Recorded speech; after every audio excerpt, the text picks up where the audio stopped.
Episode 16, The Randall Report. Aren't me? Oh, there we go. Afternoon, Mel. Afternoon, Simon. Welcome to the Randall Report, everybody. And we're going to do a little new version, or rather a little bit interspersed with the others, where you and I will take apart three stories that are either recently or currently featuring in the news. I don't want to. What? You don't want to what? You don't want That was to? a joke. Sorry, that was bad. Sorry. What are we doing? Start again. Let's start again. No, I'll carry on.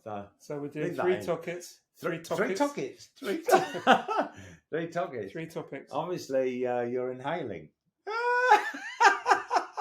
Well, I'm breathing, if that's what You're you're breathing asking. it in. Yeah. Three topics. Three topics that are currently all featuring in the news or recently featuring in the news. And in 10 minutes or less, put our take on them. Better hurry up. Okay, so we're going to call it That's News to Me. That's news to me. That's news to me. There you go. Or that's news To me. There's a number of ways you could say that. This isn't going to So I thought we'd start off today with this particular episode. Start off with the subject of China. That's news to me. There you go. That's news to me. China, not the stuff that the posh stuff that you leave in the bottom of your cupboard and only take out at funerals and weddings, but China, the country, and their perpetual interest in getting their paws on Taiwan. And of course, Nancy Pelosi's recent visit, knowing full well what a problem it would cause. So what's your take on this, the relations that currently have gone even further downhill following Miss Shoulderpad's visit to Taiwan? Well, she didn't go off her own volition, did she? Well, apparently the White House said you told her it wasn't a good idea. Yeah, but then they wouldn't have sent her.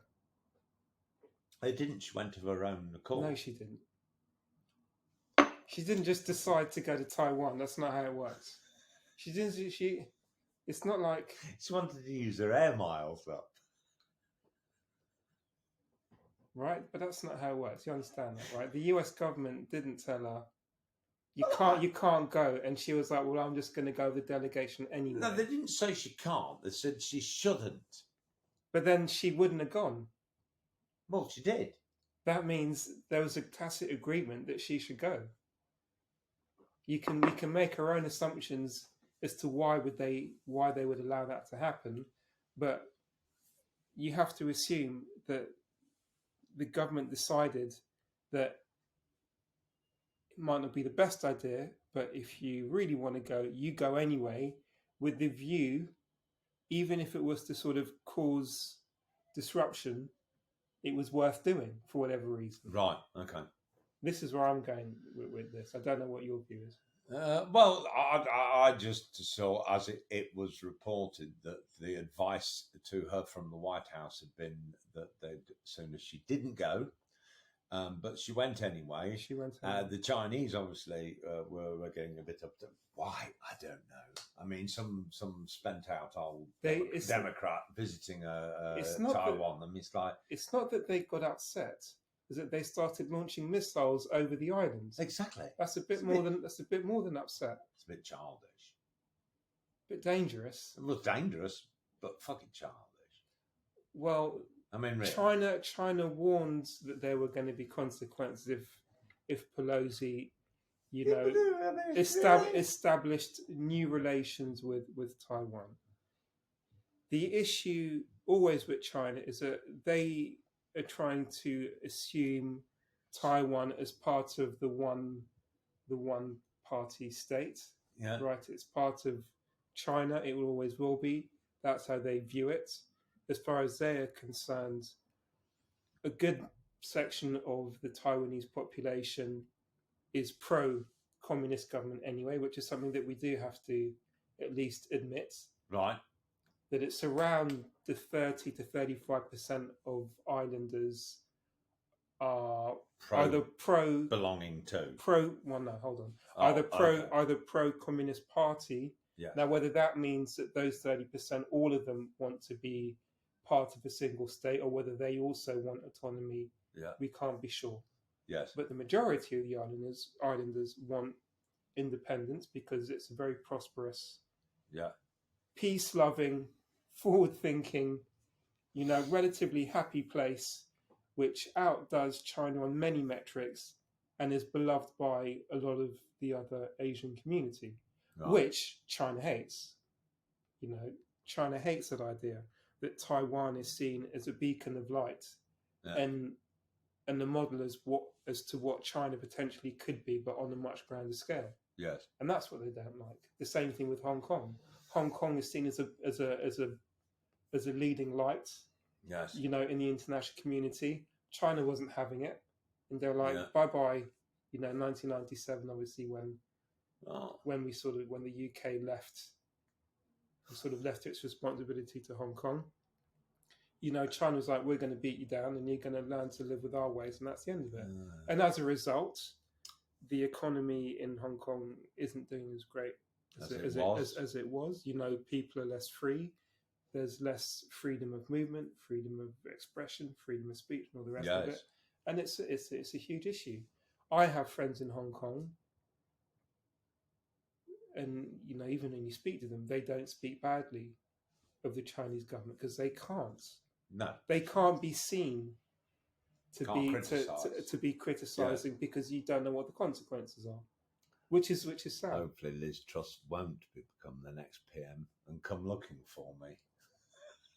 We'd be in big trouble. Hello. We'd end up in a hole somewhere.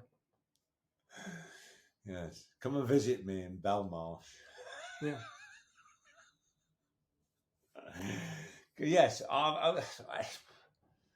So what do you think is going to happen? I mean, they've got this near blockade. I see cyber attacks on Taiwan yesterday are up by 23 times. Yeah. On the norm. Is this a prelude to an invasion? Because if you're going to do it, you may as well do it now. But it doesn't look as though it's set for that way because they haven't got lots of truth and there's not all these. So, or is it just child sort of willy waving? No, definitely not. There is an intention, sooner rather than later, that Taiwan will become part of China. That has to involve a military excursion of some sort, but it will all be done via air. So could this be it? Could this be another sort of a bit like Putin with 100,000 soldiers and tanks and God knows what on the borders going, no, it's just manoeuvres. This is essentially just like they're just parked. Same could be said for NATO, but that's a different story. But well, anyway, it is. But we're on their side. Let's assume that this is a very similar tactic to Russia-Ukraine. Yes. NATO has enough to worry about in Europe. Yeah. That if China were to launch an assault on Taiwan, yes, they wouldn't be able to cope on two fronts. Right. On two fronts on completely different sides of the planet. Yeah. Bear in mind. Yes. So if China was going to do something, as horrible as it might sound, it makes more sense to do it now. If you're listening, Xi, please, not serious. Please, do it now. Don't give him ideas. Please don't give them an idea.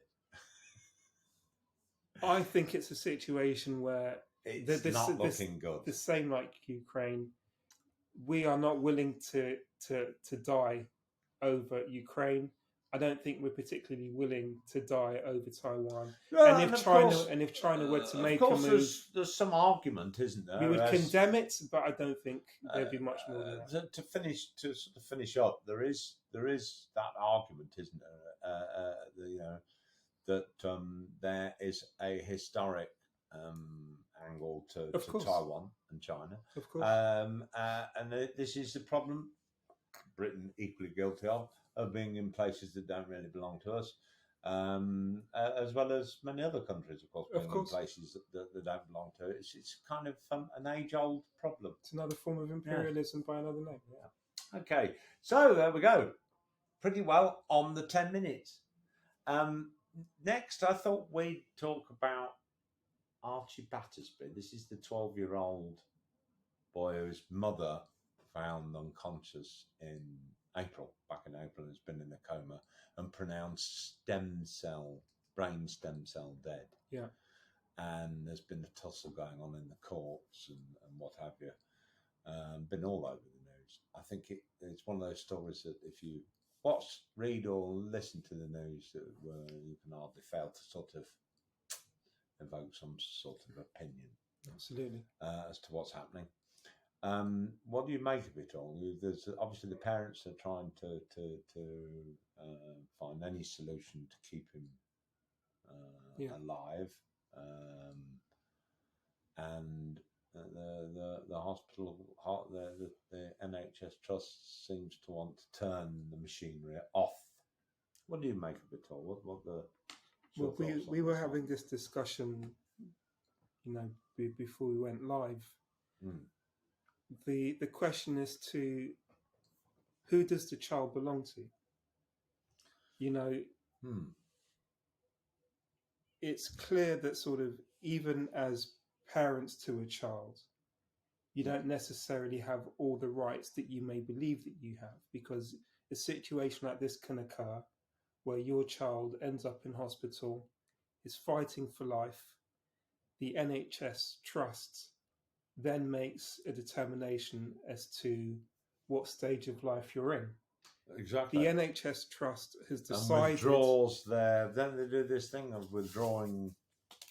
Yeah, they withdraw all food, all. Yeah. Who has the right to fucking do that? Excuse me. Yeah. So who has the right? Who has the right to make a determination about your child's life, literal life or welfare? If the NHS decides that you are, brain dead, essentially, and that therefore the best thing to do would be to turn off life support and have the child die in as peaceful and painless way as possible, and that's done outside of the consent and wants of the parents, then who does that child belong to? Yes. Because surely, if that's the case, to the state, or yes, but then surely the child doesn't legally belong to you.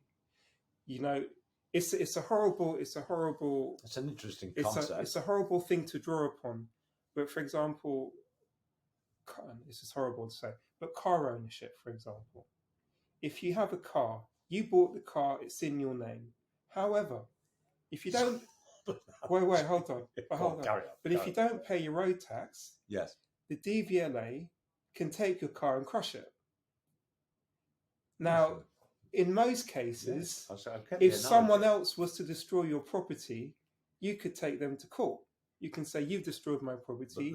I want paying." The state. However, yes, even when it comes to vehicle ownership, yes, if the state is allowed to crush your car, it means that the vehicle belongs to the state ultimately, not you. Yeah. Even though you've paid for it, taken care of it, and looked after it for a number of years. The state can demand that you are conscripted to go to war on their behalf. Not but you shouldn't want to in the defence of your own freedom. But you can refuse. But you can refuse. You can be end up in prison. Yeah, but you can be a conscientious objector. Or just a plain coward. Or a coward. Yeah, okay. It's a posh word, isn't it, for coward? Conscientious objector. Phrase for it. Conscientious objector. But I can't get my teeth around that. But so does the state, ultimately the question is, does the state own us or do we own ourselves? Well, that's why I mentioned that particular point. And then, of course, it's illegal to commit suicide, technically speaking. Although they have a hard job charging you if you've been successful. But the point is, it's just like, hang on, where is our right over the determination of where our lives, our lives should end? Self-determination is supposed to be one of the founding elements, number one, being a human being, first of all, Yeah. we should have self-determination. Yes. When the state gets involved and can surpass self-determination, Yeah. what kind of world exactly are we living in? Yes. It's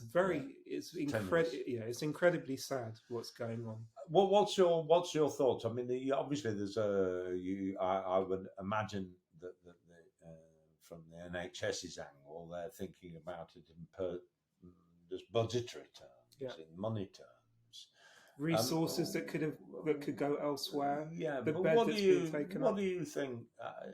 What do you think on the round? I mean, I suppose the best way of putting it is, personally, from my point of view, I think I'd sooner spend it. I'd certainly be saying, yes, take him to a hospice. And even I'd certainly be saying, look, for what it's worth, yes, that way, with the kit or whatever's needed. I just think there's a point where cost shouldn't be so. It shouldn't even be a consideration. Really, I don't know whether it's because I see a family and a 12-year-old boy, and they put the picture on the TV, and you can't help but be a little heart wrenching. The whole thing. But you think that there'd be a bit more sensitivity about it, and go, okay, well, let's leave it for another month. Let's see how we go on. Let's not be too hasty. I know it's been 3 months already or 4 months already. But let's just give it another month instead of. I read somewhere the other day that his bed or his room was surrounded by a lot of security guards, and I just think that's appalling. And just I don't. I'd sooner see the extra money spent on his care rather than an NHS. Hiring lawyers and how much is this costing? Yes, exactly. It's like in the round. Okay, who saved what here? Because to my mind, nobody's saved anything. It's like, okay, let's give it another month or two. Well, all they've done is made lawyers rich and a family even more unhappy than they were. Let's not forget the High Court before. The High Court has blocked the ability for the family to move the child to a hospice. So the NHS are determined to kill this kid. There's this sort of ultimate determination that they have for power, and that they have to be right at the cost of this child's life. And it seems to be almost at any cost. Yes. Well, I find it. I find it ugly. Yeah. I find it really ugly, and I don't see why somebody can't just step in and go, no. Is we're going to keep him in this particular state? Because the interesting thing is, on an item on the news the other night, they showed and interviewed this other young lad of I think he's about 15 or so, I don't know, who was also pronounced stem cell dead. Well, how did they interview him? Out of his coma. And they were showing a little video of him first, I think, playing football. He's even gone to visit Archie Battersbea in the hospital. Very sweet little video, really. But the point is, so the point is, there's a guy who's making this comment, was lucky enough that he came round after being a long time. He has injury, he has damage. But he's living playing football and living a more near enough normal life. Yeah. So where's the problem in saying, okay, let's leave it for now, because you never know. The kid's 12 with a whole life in front of him. He's not 80. But even then, one should do their best if they know that person's quality of life is good. Even if the person was 80? Yes. Does that mean that you'd be more happy to... No. But if you were saving somebody who's going to die of something else anyway in a very short time, and wasn't in a good place, if they were an 8-year-old and they were if it was really, a really choice, fit yeah. and really on the, you know, and everything showed that their Much like you, Simon. their quality of life is good. Therefore, it should be right. Every effort is afforded. Yeah. This is what the NHS is for. It shouldn't pay for that and seeing the NHS pay for a bunch of lawyers. Agree. There we go. Okay, so 10 minutes. We're doing really well here. This is a format I quite like. Our third and final item that, of course, is effervescent in the news is, of course, the recent interest rate rise, the threatened even further higher inflation heading towards, they reckon, 13%, an energy price cap they're talking of about 3,800, I believe.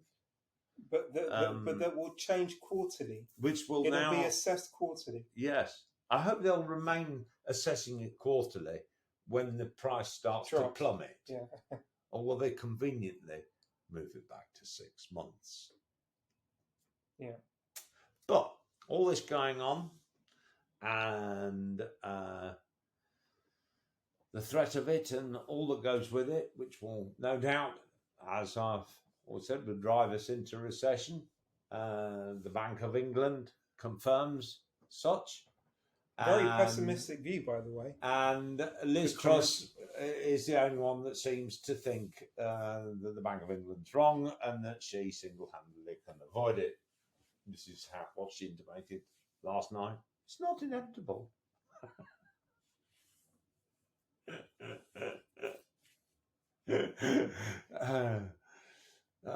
But there you go. So with all that happening and BP announcing profits for one quarter's profits of 6.9 billion, and this 50 basis point drop, what do we think is going to happen next?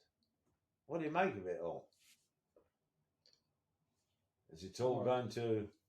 Well, of course, everything's going to simply implode, right? I mean, things aren't going to get better anytime soon. It won't implode. We've lived through these times before. Yes, and we've imploded before. Oh, yeah, I see. Yes. Well, I find implosion is a sort of very permanent. What would you prefer as a term? It sounds very permanent. Well, we'd be up to our necks in shit, at least for a period of time.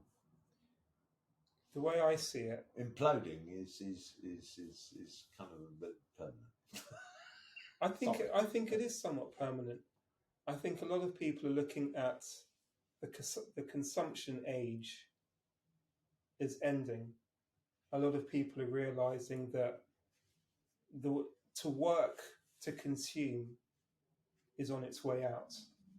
You know, and the model that has existed for 50 years. 50?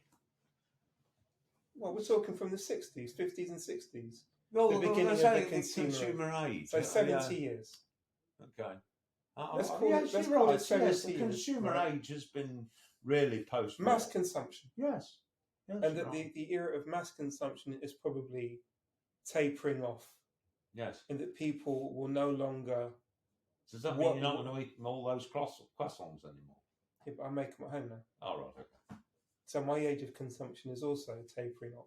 Yes. Instead of going to buy it from the shop all the time, Same here. I'll spend 3 days making them instead. Yeah. Complete waste of my efforts and time. But totally agree with you. I think now more about what I can eBay than what I can shop for. And I only shop for what I consider them necessities. Okay, well let's talk about post-COVID. So working from home, not wanting to waste money on travelling to an office, consuming on site. 20% of the workforce having not returned to work since COVID. Exactly. I think most of them went back to Europe. You know, and so, but that is essentially a sea change. This is a change in culture. Yes, I agree. I think at the end of this period, whether there is more conflict or not, we'll have to wait and see what happens. Whether there's a different system in place, like the idea of the universal income. Universal income, which I'm sure is going to happen sooner rather than later as well. Yes. It's a change in mentality and a change in economics. Because if we're not consuming as much by choice, also you look at how this is all tied in also to not everybody needs to be rich. Things can be much more. No, but more than that, how difficult it is to travel. And you become more more as a country. You become more regionalised. Yes. The move away from the mass manufacture of China and Bangladesh and countries like that. Yeah. You know, political tensions are so high with the West in China that there's a big move to move manufacturing more regionally. Yeah. It might end up becoming relatively more expensive, but if it means that we can sort of reduce the power of China, I think we'll do that. Do you think there's an opportunity cost, but I think that will happen? Do you think it might change the thought then, the spectre of how corporations, how manufacturers look at producing stuff? If you're doing it more regionally and it's more expensive, then people can't consume much of it. Do you think then there might be a bit more of a change towards scarcity will become making items much more durable, long-lasting, and long-lasting, whereas over the past 30 or 40 years, we've become ever more making the products disposable and wearing out quickly. You know, it was designed into the product. Yes. But what you'll find is it will end up having scarcity again, whereby you can't just, which is where inflation is coming from. But partly is scarcity. But you won't be able to go into a shop and just buy a washing machine there and then. There might be a situation whereby you're hand washing for 6 weeks waiting for the book. But there might be limited stock. Yeah. And you'd be like, well, you're going to have to wait. You'll manufacture them here. Yeah. But you'll manufacture them with value. In other words, they will be more durable. So you might pay, instead of paying 300 for it, you might be paying 600 for it. But it will last. We're talking going back to the age where I'm sure, I don't know your parents, but I know my parents, my mother used to go on about her great fridge, an American style old-fashioned fridge, but it was still working and going strong after about 22 years before they needed to change it. And now a fridge barely lasts 5.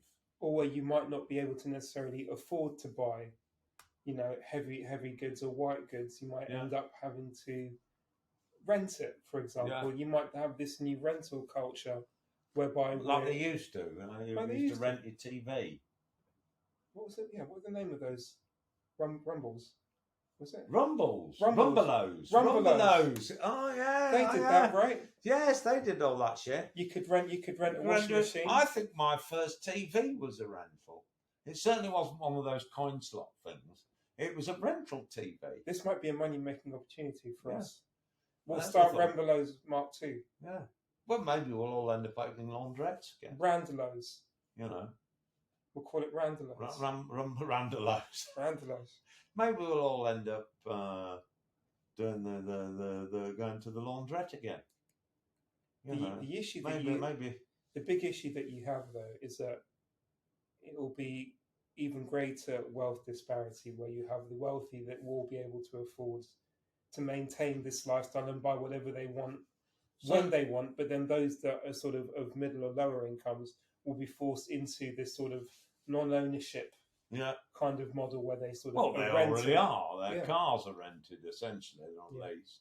Do you think? But then with inflation, that will make it even harder. Yes, with the increase of interest rates, people that were buying Mercedes and BMWs, as and when their lights won't necessarily be able to afford that anymore. Let's wait and see what happens with the mortgage market. How many people on fixed incomes when they come to their end of their term and they're trying to sort of renegotiate, and they'll find and how all of it together in terms of the cost of living, energy price, and all those things, how that is going to determine how any of their loans are then reissued out, because obviously their cost base has changed, and at the same time, I mean, But this will fuel inflation and it will fuel the recession. yes, I agree. And so we'll have a protracted recession. I agree. I think we're the only way out of it is to invest in green technologies and to invest in the future that everybody is wanting to aspire to, is a way of regeneration. Beyond that, I'm not so sure it's all such a bad thing that we need to be reminded of the difference between what we need, what we want, and what we neither need or even sure that we want, but we've got the money to spend on it anyway. But it will come as a major shock to the system. Oh, I agree with you. There'll be a time of adjustment, and that time of adjustment will be painful. Yes, at least in the short term, for many of us, I think. Yes, it concerns me slightly less. I don't mind if I have to go back out to work. That's fine. If anybody will give the old bastard the job, I don't mind at all. I like work. I like being busy. However, I'm not. It doesn't worry me in the slightest because I've spent so long being with a sensible head, and actually, when we had good money, saving it, and learning how to, and being very sort of. What about everyone else? I don't waste things. What about everyone else? I barely waste a slice of bread in this place. What about people that waste their money and pretend that it's nothing but water, and who have debt up to their eyeballs? What happens when they start getting letters through the post saying, your repayments are going to go up? Well, look, I've been there in financial hell, and there is a great lesson to be had from it, and not live in that way. I don't live using credit cards and don't live in that sense. I very much go back to the way I was in my the last 20 years, how I was in my early 20s, which was if it wasn't in my arse pocket, I couldn't have it if I hadn't got the money. And that to me is quite easy. I don't have expensive phones. Why? I don't actually need one. It's just it's silly money. It's just wasteful, and that's how I look at it. Do I actually need it? Is my life any better for it? Is it actually giving me something? Can we afford it? Do we need to afford it? Where do we prefer our priorities to be? If we talk about the profits generated by energy firms. Do you think this is all a bit rude that they're making 6.9 billion, handing out 4 billion in dividends, while a lot of people, millions up and down the country, are going to be tossing a coin to see whether they can put the heating on? Doesn't look good, does or it? Eat. It doesn't look very good at all. I don't think so. The energy companies, incidentally, would argue, and they have argued, that they didn't come to the government for a bailout during COVID. Because they didn't need to. So then why should they be helpful now? I see that as a bit lame. They could lose some of that profit by giving it back to the customers, surely, by being a little sensible.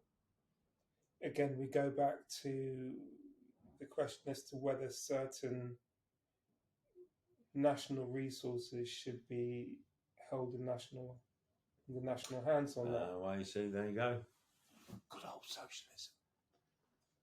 I agree. It's just one British of those. Rail is all but renationalised, or rather, the rail companies, the franchise, because they've failed to work.